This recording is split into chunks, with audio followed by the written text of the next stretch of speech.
What's up guys, my name is Lauren and welcome back to my channel. March is looking like it's going to be a really great month for us for our budget, so I'm excited to show you all our numbers.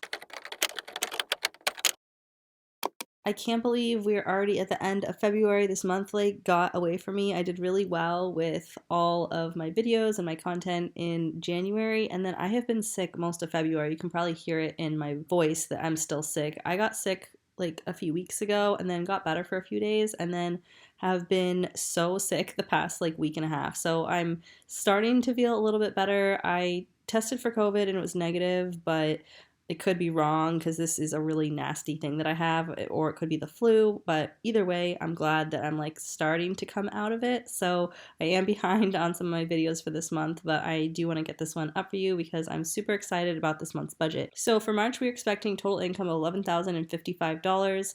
Now, this is my net budget spreadsheet that you can get on my Etsy shop if you're interested. It comes with a net and gross monthly and annual spreadsheet. It also comes with a detailed video tutorial and it's an instant download to Google Sheets. So I'll have that linked in the video description if you want to check it out for your own budget. Our income in March is higher than expected because, so exciting, I thought we were going to owe on our taxes this year and we actually are getting a refund. So we are putting that refund into our budget and we are doing something really exciting with it, and that is finishing my 2022 Roth IRA. I did not think this was going to happen. I thought we were going to owe quite a bit of money, and I think I forgot to tell our accountant about a couple different child related things that were going on this year, and so instead of owing, we're getting a good size refund, and so we are going to be able to finish my Roth IRA before tax day. So that's really exciting as long as my, refund comes in pretty quickly, which it should. But yeah, so I usually don't budget money we don't have, but because basically all of the money from our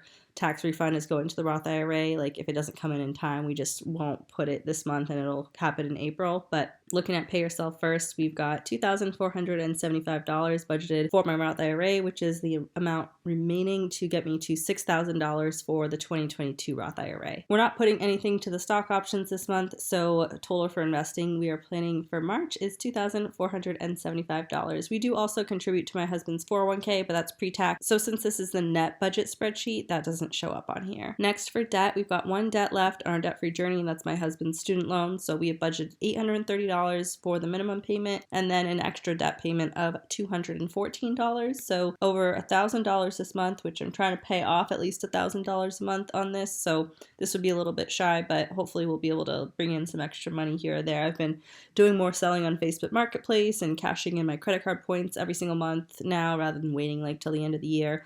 And so finding little ways to collect little bits of money to put extra towards debt. So that's been really nice. And so yeah, we'll put at least $1,044, but hopefully a little bit more. And that is our plan for debt for March. So let's look at expenses. So for expenses, we've got our condo fee, our mortgage. Now our mortgage did go up by $200 a month. It's not technically our mortgage that's gone up, it's our property taxes. Our property taxes went up by about $2,500 a year.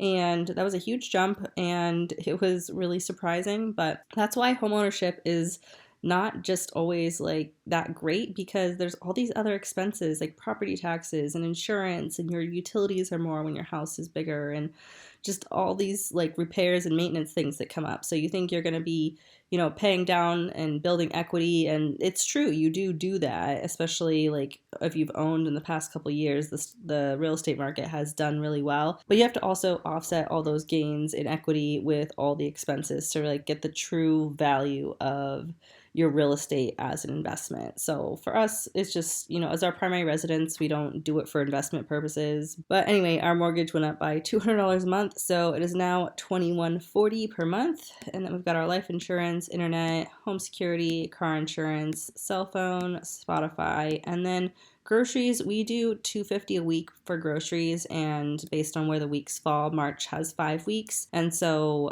because I pick up groceries once a week. And then we've gone over groceries the past 2 months by about $100, and so the thing that changed in January is my baby turned 6 months old, and when she started eating solids, and she actually eats quite a bit, so we have another mouth to feed. So I was like, why am I trying to use the same amount of money to feed more people, just up this budget? So I did increase it by $100 per month. So regardless of how many weeks, I'm just doing an extra $100, which doesn't really make sense. I should really do. Why am I doing that? Let me change that. So instead of 100, we'll do, so that's $25 a week. So we'll do $13.75. So an extra $25 a week. And that way we have enough money to cover everything for her. And yeah, so, and we're not going over budget and trying to fit more groceries into the same budget, because that's just not working right now, especially with inflation. Like, it's getting lower, but it's not like going back to where it should be.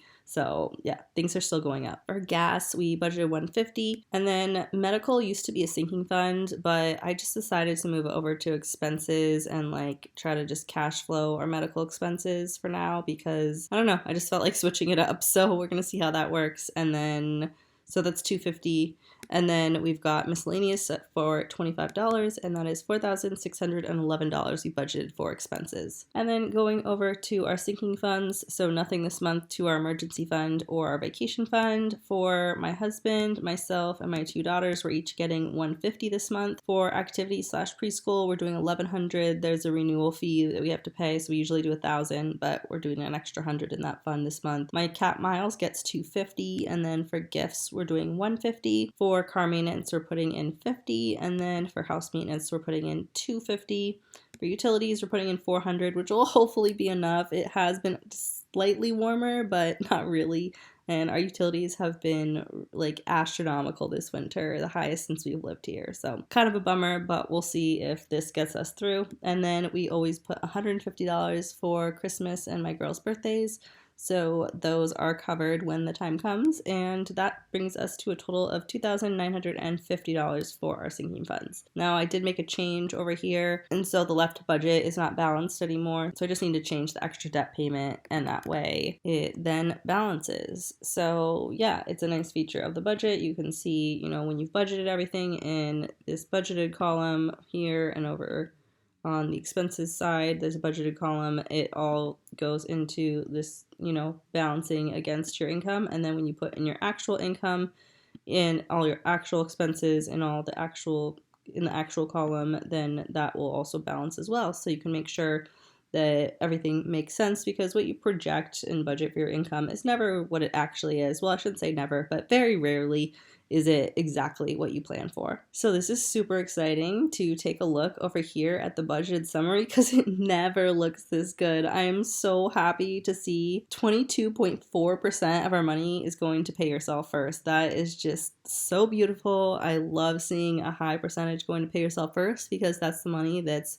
going towards financial freedom ultimately. So really excited to have a huge pay yourself first month. And then we're also putting 9.2% of our money to debt. So really like 30% of our net income is going towards financial goals this month, which is awesome. And then we've got 41.7 going to expenses and 26.7 going to sinking funds. So that is it for this month's budget with me. I hope you guys enjoyed the video. So let me know in the comments how things are going for you guys. If any of you have completed your taxes and you're getting a refund, comment below and let me know what you're doing with that money. As I mentioned, we're putting ours to my Roth IRA, and I'm curious to hear if you guys are spending that money or saving it, putting it towards debt, what your plans are. So comment below and let me know. As I mentioned before, if you like this budget spreadsheet, it will be linked in the video description. And as always, if you like the video, give it a big thumbs up and subscribe, and I'll see you in the next one.